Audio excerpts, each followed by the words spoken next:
So let's talk about Emilia Pérez. It's on Netflix. Boy, people seem to not like this movie. Have you been seeing the letterbox reviews and the tweets and the cutting out the scenes from the film? And it's divisive. I was captivated by this movie. Mm-hmm. And then there was never a moment where I could predict what would happen next. You know, it's got like a telenovela plot. What a movie this is that I saw in the theaters.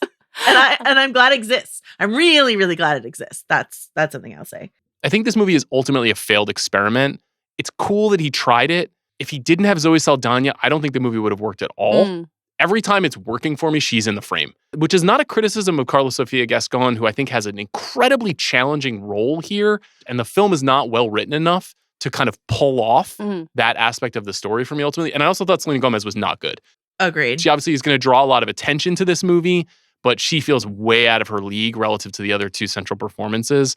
It takes you out of the movie when the energy is shifting every 8 minutes on what kind of a movie it is. And so I struggle with that a bit.